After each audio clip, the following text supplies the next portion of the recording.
Hello, I am Joel McLeod, and welcome to the 905er. Just a friendly reminder, folks, Roland is away for the time being, but he will be returning, so have no fear. In the meantime, we keep on working. While searching for stories to cover on this podcast, we often look through social media to keep an eye on what we think is relevant to life in the 905. In that process, we come across various personalities online. If you're on TikTok and follow anything political, chances are you've come across Frank Domenic. If you're not entirely familiar with his online content, we'll provide a link to his profile in our show notes for you to get caught up. Those of you who do follow Frank, you are no doubt familiar with his passion for social equality, justice, and fair play, as well as his equal criticisms of the Doug Ford and Justin Trudeau governments, especially as both are awkwardly navigating the effects of runaway inflation and the growing inequality in our economy. Frank caught our eye with his quick and effective criticisms of Doug Ford's overreach in using the Notwithstanding Clause against CUPE workers. And he continues to target the growing scandal list of the Ford government in their second mandate. With the Liberal and NDP parties in Queen's Park seemingly in disarray and ineffectual at holding the government accountable, the task of effectively voicing an opposition to the Ford government has centered on the grassroots.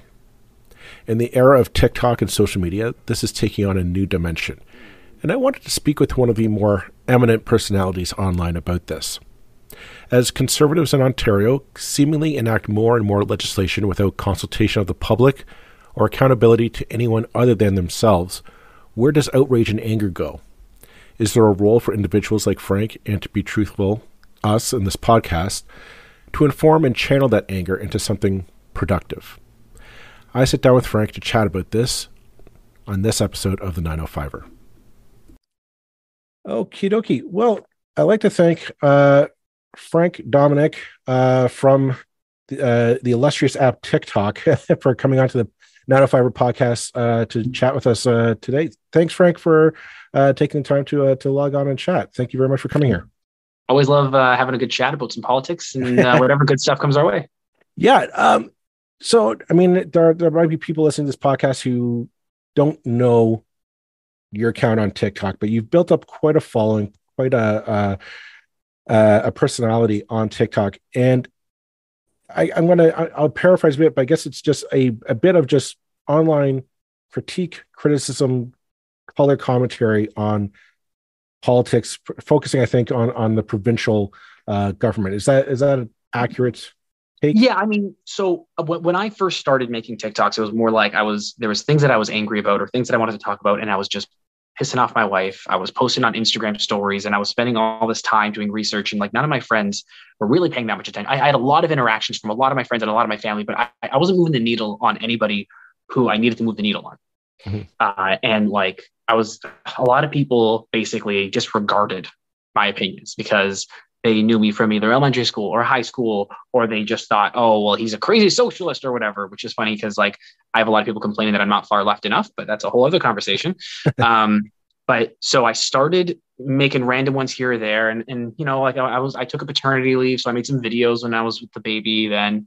And then when the convoy hit, I was compulsively watching every moment. And I had started covering the convoy on TikTok well before it became national news. People were laughing and saying, oh, they're not going to make it. These trucks leaving BC. And I was coming from day one. I'm like, these are fascists. These people are coming. They are saying that they want to overthrow the government. This is in their memorandum. We need to be taking this seriously. And I was also making fun of them as I went, but I was trying to express that. And everyone was saying that I was overreacting. And lo and behold, what was it? 3 weeks and I was up nonstop all day, all night, reading. I was watching the live streams on TikTok, reading live commentary on Reddit from people who lived in Ottawa. And I was making my videos based off on all that.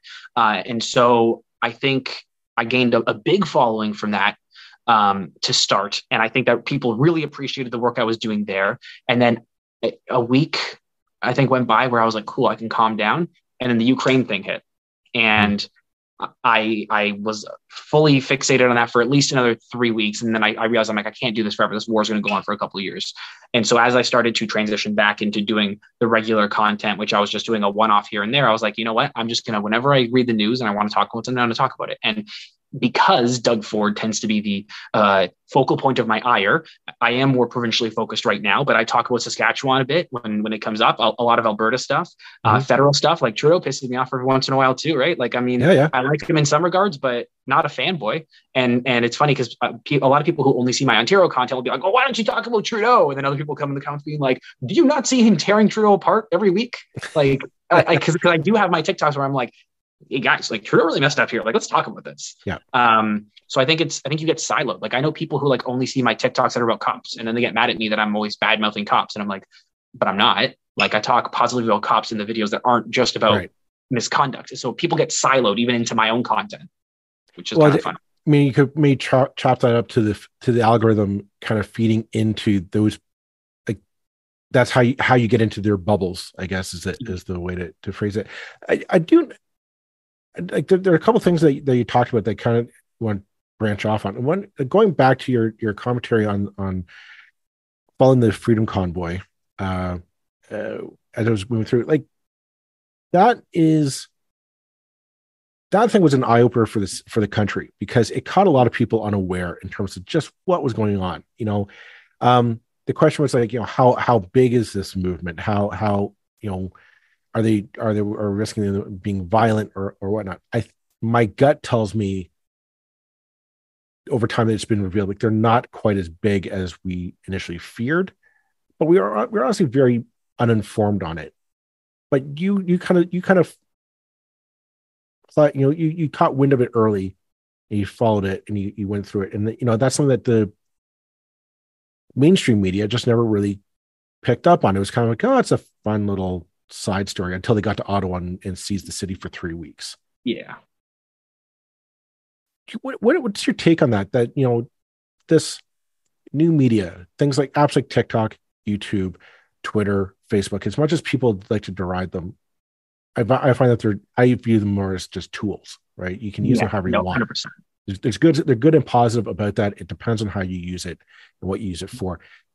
And you use it, I'm going to just say, to kind of inform, enlighten, shine a light on things that are kind of not that focused on, something that we try to do here in the 905er. You know, what's your take on that? Like, you know, are we kind of, like, this? It's kind of a big, hot, like 10,000 foot question here. There's a lot going on there, yeah. But it's something that it's something that I'm very passionate about on our end. It's just like, how do we? I think the way that we consume and develop and digest news is very different. We have an old model that is just not adapting to new technologies. Yeah. I mean, like, so for example, like one of the big things is that, so on TikTok, I can make TikToks where I am informing people about up-to-date information that I am seeing from residents in Ottawa that they are posting on Reddit, that they are posting in other confirmed channels on TikTok, etc. I can report that, and I don't report it necessarily as fact. I'm saying this is what I'm seeing online. Right. You can't do that as CBC. You can't do that as CTV, because you could be reporting on something that some guy was saying in his basement in Buffalo, right? And we ended up seeing that a lot of the people who were supporting the convoy were Americans in their basements. Mm-hmm. And they were just like the biggest convoy Facebook group, for example, and this is something that I reported on that I think the media did pick up on for a bit, but we kind of lost this trail. The largest Facebook convoy group was started by an American woman whose account had actually been hacked. And when they traced back where that hack was to, it was a Bangladeshi troll farm. And when you peel back the onion layer one more time, you find out that the Bangladeshi troll farm was most likely funded by Russia. So like, I sound like a conspiracy theorist, but I believe CTV had done an article on this. I'd read this either on CTV or CBC. Like this is confirmed information that like there was this other undercurrent, but they couldn't immediately report on it. They had to do their fact checking. I could, as the onion started unpeeling, I could start talking about it, but they can't fully talk about it until it's all been confirmed. And by the time it's all confirmed, we've moved on. Our squirrel minds have moved on to the next thing that has caught our attention. And so I can put a spotlight on things when I have the opportunity to, but I don't think that people should be coming, because I make mistakes all the time. Like I mix up some world leaders in some videos, and I made a mistake about Michael Ford recently and how he's related to Doug. I remember that he had changed his last name, but I didn't remember that he was actually a blood relative via Doug's sister. And so I make mistakes, and I try to own up to it. Mm-hmm. But I think that's the value of TikTok and these forms of social media, is that we are not the mainstream, but that doesn't mean we replace the mainstream. There is a fundamental, important, valuable reason why CBC needs to be funded. There's a fundamental, valuable reason why CTV, as much as Bell sucks, Bell Let's Talk, you guys suck. I got a video about that. But there is a fundamental purpose that CTV provides that me and you can't do. But there are also things that me and you can do that they can't. And I guess that's where I think where the public good kind of falls by the wayside in that is when we have, like, technology is more, I think, makes things more fluid and more rapid, and it's easier to get to. But you're right. Like,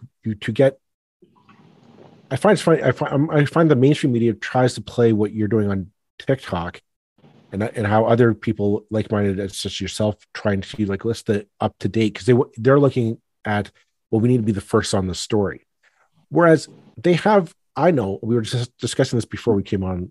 We hit record.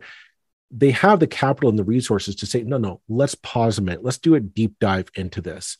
Let's put a team of people on this to do the research to say, what is, like, for example, with the Freedom Convoy, what is going on here? Like, is this, like, these people just all got in their cars and trucks and decided one day, no, I'm just going to go drive across from Alberta to Ottawa to protest. Like, there's something going on there. Yeah, and like months before this had been happening on TikTok, you would see, and I'm going to say this as it is, you would see domestic terrorists in Canada talking about how they were recruiting members of the Canadian Armed Forces who had been dishonorably discharged. And they would post videos to TikTok of them with guns, shooting these guns at targets of Trudeau, stuff like that. And now these videos, like, a lot of people on TikTok will report that kind of stuff to the RCMP. So thankfully, our police services were made aware of this kind of stuff. But this content was out there. The problem is it's a niche audience, right? So if I'm seeing a video like that and only 5,000 people have seen it, well, I know that it's not harmful because it's not getting out there, but those are harmful people. So, like, there's also that level to it where it's like there's a whole TikToker community, and I try to stay out of it. Like, I'm friends with a lot of creators across Canada. We chat when we can, and I really, really like these people, and I love what they do, and they do different stuff for me. Like we all do different stuff, and a lot of them do get involved, and they do live chat debates with people in the Freedom Convoy, and some of them have stopped doing it because a lot of it just turned into anti-trans and homophobic and stuff like that kind of rhetoric. Like, they weren't able to really have those effective conversations. But there is communities of people online, and sometimes I talk to 10 people, and sometimes I talk to 1,000 people, and it might not sound on the grand scheme of 37 million people in Canada that's a lot, but these are people that are tuned in, and then they go out and they talk to their friends, and so there is this ecosystem online that sometimes has zero effect. But my friends and family thought that I was going to have zero effect online, and I'd push out videos. I'd get about I'm doing about 3 to 5 million per month in terms of views on TikTok. Mm-hmm. And so, yeah, like I'm making an impact, whether or not people want to believe it or not. Okay, so let's touch on that. Let's go off that branch. Yeah, a lot of how you came to my attention was a lot of your criticism against the Ford government, particularly, I'll be honest, during the CUPE strike. I think that's when a lot of people. That's when, in Ontario at least, I think I became more of an Ontario-centric figure. And I mean, I figure we'll get into like as I say, the Doug Ford's greatest hits later on. But I do want to touch upon, like, it seems to me in this province right now, there doesn't seem to be an effective opposition politically as there should be to his decisions. And I'm wondering, and I noticed like the power that opposition has shifted out of Queen's Park, and it's become far more decentralized. I thought there'd be a bit more opposition from municipalities, especially against the Greenbelt Bill 23, which there's happening. But there are people like yourself who are mobilizing, and they are stirring up that grassroots opposition. There are people who rely on you to keep them informed, to keep the dialogue going, to keep these issues in the limelight. And do you take a bit of responsibility on yourself to kind of keep that opposition going, to keep these issues kind of focused and central in some people's minds? Yeah, like, I mean, so I'm only going to keep making videos as long as I'm still enjoying it. Like, and it's not always fun. Talking about bad stuff sucks. Yeah. But as long as I feel like I'm doing value and it's not negatively impacting my life, like during the break, I put out maybe one video a day at most. Sometimes two if I really felt like it, but I took the vacation as my vacation. So I know that there were still some things that were unfolding then, and I kind of put them to the wayside. Like, I never talked about the girls who murdered the homeless guy in Toronto. And there's a lot of stories like that it passed me by. And I'm like, you know what? A lot of people have been discussing this. I don't need to cover everything. And when it comes to Ford, like like, for example, if you guys want other than Environmental Defense Watch, another great news organization that you can follow that will keep you up to date on environmental news, and specifically the Greenbelt, you're looking at the Narwhal, right? So there's a lot of journalism out there, like real good journalism, right?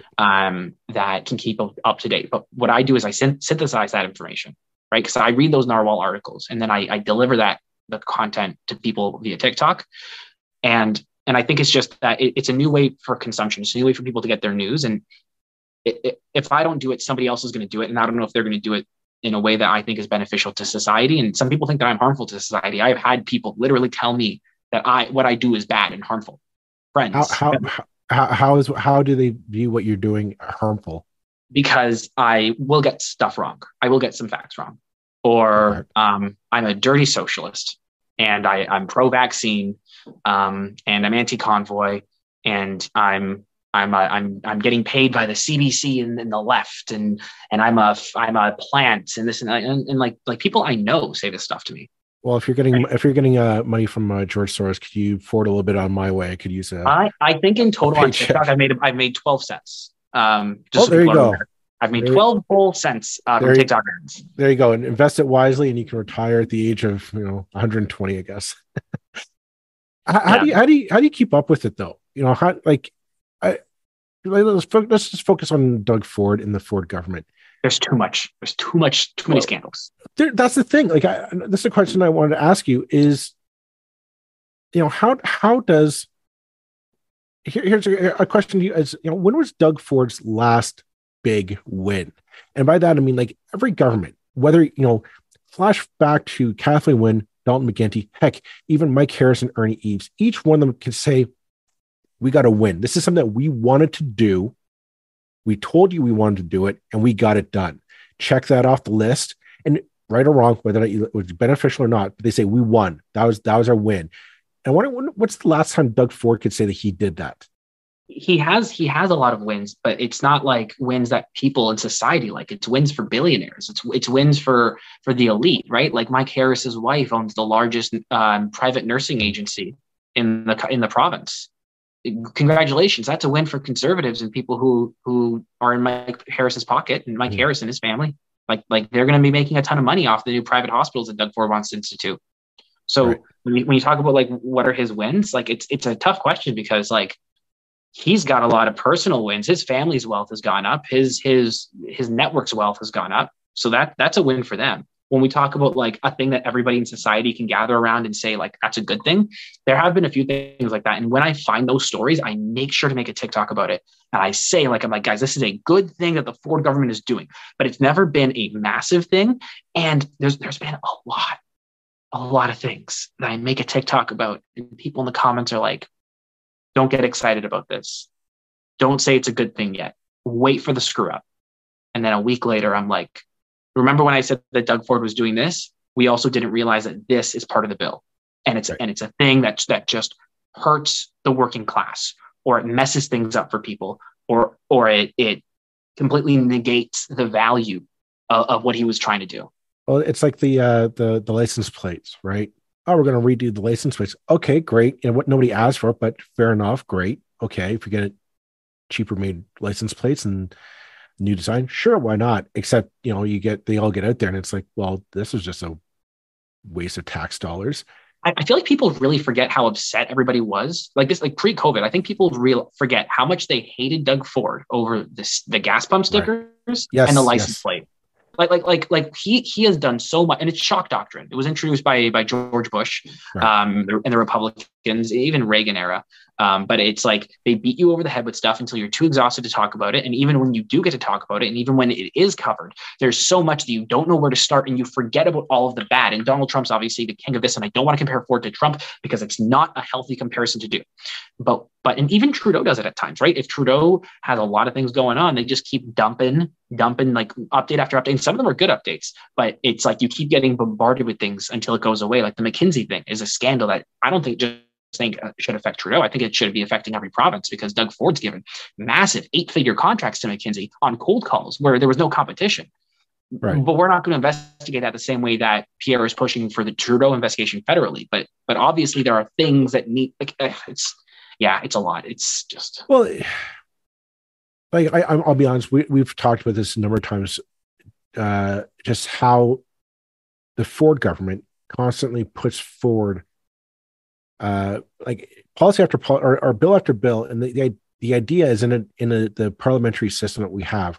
You put forward the bill, it goes to a committee, and the idea is committees you're supposed to have experts come in. They talk about this is what could happen. Government's not doing that. Well, I know, but that was the idea. Like back to Bill 23, you'd have environmental defense come forward and propose we shouldn't do this, or if you want to do it, let's do it this way. Do it in this way so that you're not going right over a watershed instead of rerouting your highway so that it avoids a conservative MPP's golf course. Right. Same as AMO, the Association of Municipalities of Ontario, wasn't invited to the table to say, okay, like there are better. This is your goal. There are better ways to accomplish that. Yeah, and it astonishes me. I look back at the CUPE fiasco, and they had that mentality of we're just going to push it through, and they didn't take into account. I really don't think they understood when they dropped the notwithstanding clause. There were conservatives who jumped on and said, "No, this is not you." Like negotiate with them. You find come in low, play hardball, but this is you can't drop this, literally the nuclear option. And I think one of the problems though is, so we look at when Trudeau does something bad and Liberals get pissed off, they leave the party. When Wynne does something bad and Liberals get pissed off, they leave the party. Same thing with the NDP, Horwath and Jagmeet and basically every previous leader other than Jack Layton, who unfortunately didn't have the opportunity to disappoint us. And I don't think he ever would have, but that's a whole can of worms. The problem with conservative voters, and this is both an American thing and a Canadian thing, and I don't have the expertise to talk about the rest of the world, but like they'll say, oh my God, like for example, when we go back to the convoy, I can't believe this is before Pierre was leader. It's disgusting that he supported them. I can't believe that he did that. I would never vote for Pierre, and now Pierre's leader, and people are so excited to vote for Pierre. People I know who said that they were disgusted by him and would never, ever consider voting for him. And so when we bring that to the Ontario level, I told my friends and family that when Doug Ford got elected for the first time in 2018, that me and my wife would lose our teaching jobs. And we did, because he changed the staffing size. He changed the classroom sizes. I lost my job. I lost my freaking job. And people were like, oh, well, we didn't realize it would affect you. I've been telling you it would affect me. And then when the next election came around, I told them, this is going to affect my work again. Mm-hmm. And then they get upset. They're like, I can't believe he would do that. And then they vote for him again. And so that's the problem. So Ford's always going to have 30 to 35% of the province, no matter what he does to piss them off. All of these unionized private sector workers who have Ford's back right now, a lot of them are still going to vote for Ford, even though they know that in a heartbeat, he would take away their rights because he's already tried to do it. And I guess that comes down to the myth that we can't afford anything in this province. I do think that's one of the biggest myths that we're not ambitious enough. Well, and again, that's something we've come back to many times in this podcast, is that like Roland and when I used to work in politics, he's a volunteer. The idea was always incrementalism, right? We can't do anything too big. You just got to kind of move the goalposts and see where you can get. And I think that line of thinking has come to an end, and it's because of COVID, because we saw with COVID, we can do big things. Big planning things can be accomplished, and we can accomplish great things. We can vaccinate the entire country up towards, I'm going to say 90% by now is vaccinated. We kept our economy alive. Like, we did not have massive layoffs. We've recovered most of the jobs because of things like CERB, CUs, the rent program and whatnot, to the point where you were saying, well, if we can do that, could we not implement things like a UBI to, do away with Ontario Works altogether? Just say, no, here's this UBI. Just take that, do with it what you pay your rent, pay your bills, whatever. And because we're doing childcare, we're doing pharmacare, we're doing dental care. So obviously these things are within the scope of possibility. And I think that, but that's it. That's exactly it. It's that there's this talk of, we need to start thinking big and start planning big. But we just don't. Again, the right-wing conservative mentality is like, oh no, we don't have the money for any of this. It's, how are we going to pay for it? I think the conversation on that it's frustrating, because I look to the progressive political leaders in this province, and it's woefully lacking. That they're not putting forward to that ambitious campaign anymore. It's I mean, like the last election. I talked to both members of high up in both provincial parties, just casual conversations, the NDP and the Liberals, and I've explained to them, like, hey, I'm reaching people. I'm not asking them to run. I was just asking them to listen to me as to how they can better reach people. And when they hear the advice, they don't want to take it, because these party establishments are doing the same thing that Pierre is doing federally, and the same thing that the PCs did prior to Win or during Win's tenures. That sooner or later, people are just going to get so pissed off, and they're just going to vote for somebody else. And it seems in Canadian politics that is the default mode of operations. Now, in 2015 with Trudeau, I think that was obviously they were hoping people would get tired of Harper, but there was the Sunny Ways thing, and they had that great campaign. Outside of that, I cannot, in my lifetime, my 30 years in this province, I cannot name another provincial or federal election where there truly was that, inspiring. They're talking to the people. They know what people want. It's always just been the reflexive, well, they're going to get tired of the other people eventually.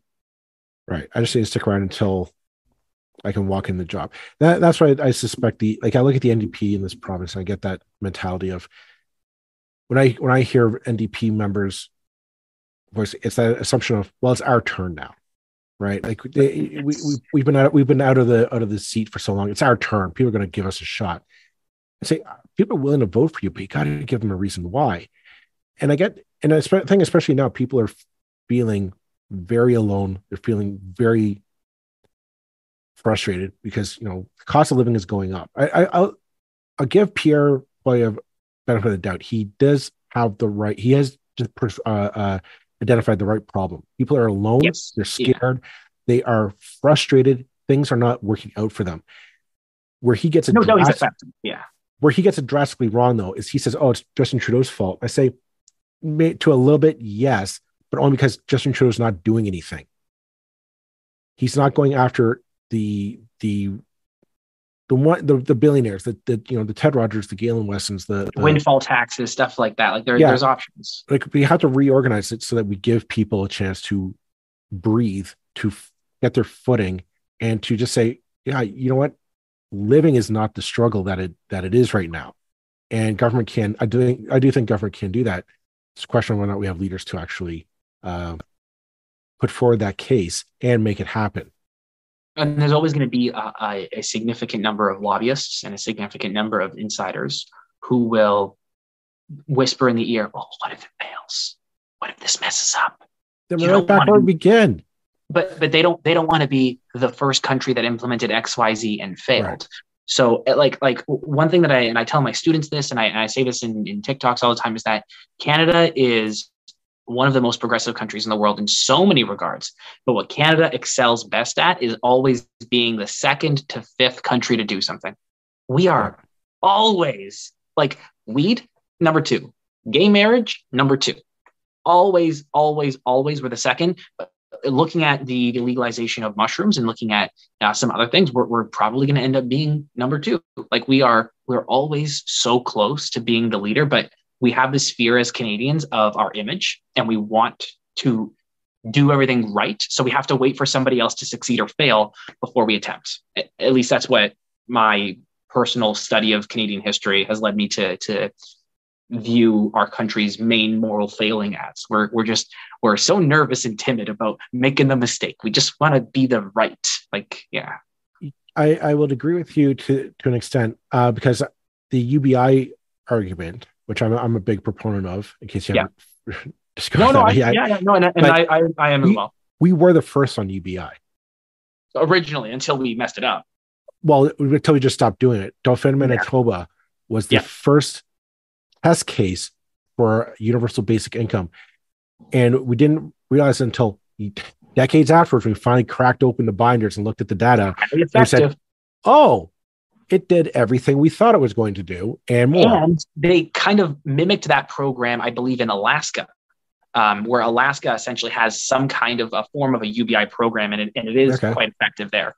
It's not really UBI, but they do give money to citizens, and it is effective at solving the problems in which we're trying to solve, which is when you're poor, you are desperate because you need to put food on the table. You need to pay rent, and rent is skyrocketing, and food prices are skyrocketing. So we're only making people more desperate. So people are only going, like, we need to be there for people. Like, people are so worried about crime and, we got to increase the police budget and we have to do this and we have to do that. Or we could just make it so that nobody commits a crime, at least not a crime such as theft and stuff like that, because they don't have to, because they feel safe and comfortable in their homes and in their lives, and they have a job they can go to, and they have money to make sure that there will be food on the table. Like, it's just, I don't get how people think, oh, well, these lazy entitled people with their handouts, and they don't think, oh, wow, there's a person who, if I was in their position, I might be doing the same thing. So we should make it so that they aren't in that position. Because I know, as somebody who grew up in a decent level of affluence and has continued to be lucky in life in that regard, if I grew up poor, if I grew up in a situation where my parents didn't love me as much, there's no way that I would not have fallen into drugs. Absolutely no way. Knowing my addictive personality, knowing who I was as a kid and who I have become as an adult, I would have messed my life up. And so, like, I just don't see how people can't extend that olive branch emotionally to others. I do think people are willing to. I think there are people. I'm an optimist at heart. Not every day of the week, I'll say, but for the most part, I'm an optimist. I do think people understand that people just get in a bad situation. They get pushed up against the wall, and you get that fight or flight response, and that's what triggers in. I mean, it kind of comes back to episode we did with Carl Docksetter 2 episodes ago. He had a tweet on the thin blue line. We started getting into a conversation on policing and whatnot. I said, policing is by its nature a reactive institution. It's brought in after the fact to restore justice and calm to a situation. So you call the police after the crime is done to figure out who did the crime and apply justice. That's pretty much what a police is for. We're applying this reactive institution to what should be proactive problems: mental health, poverty, housing situations, all that stuff that really needs a more proactive approach to it. We in turn take this reactive tool and say, okay, fix this. And lo and behold, it doesn't work. It become, that's where you had police who are overburdened, who are stressed out, who are really saying, this isn't my job. And that's the thing. It's not fair to them. Like, I think a lot of people think that I'm like anti-cop. I'm not. I'm pro an effective system. I have my issues with the RCMP. That's a whole other conversation. But, like, it's not fair that cops are social workers. That is the main function of their job. That they're not trained for that. That's not what they should be doing. When our police do their investigations, we have extremely effective police in Canada. We are really, really good at stopping things before they happen. We are really, really good at investigating gangs. Like, our police forces in Canada are highly effective but we don't need to be overburdening them, and increasing their budget is not going to make that easier. What's going to make it easier for them is making a society in which there are less people who are going to commit those stupid petty crimes like running around naked in a Walmart. Why is that person doing that in the first place? They had a mental breakdown. How can we reach that person and make their life better so that they didn't do that in the first place? Not how do we stop them from doing it again? It's how do we stop it from happening at all? And you're right. It's reactive. Yeah, I think I'm looking at the clock here, and I think we're coming up on the episode. You and I could go on for quite a long time on these issues. But Frank, it was great to have you on the podcast. It was great to pick your mind on this stuff, and I'm going to say we'll have a link to your TikTok account in the show notes, folks. If you don't have a TikTok account, get one. Sign up. Follow Frank. He's great guys to just kind of. I'm also starting to try to post on YouTube and Instagram now at the Frank Domenic, but those really haven't taken off. But if people just refuse to get TikTok, the Instagram account is probably the best one. There you go. Thanks very much, Frank, and all the best. All right. Have a good one.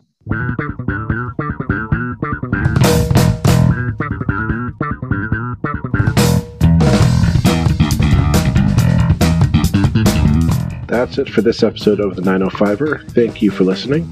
As always, you can send us your feedback, thoughts, and concerns or ideas for future episodes to our email, info@905er.ca. We'd love to hear from you. You can help us keep the 905er going by financially supporting us through Patreon as well as PayPal. Visit us at 905er.ca and click on the support tab. As well, links are in the show notes for your convenience. Lastly, you can find us on social media. Search for _905er on Facebook, Twitter, Instagram, and LinkedIn. So long for now. See you next time.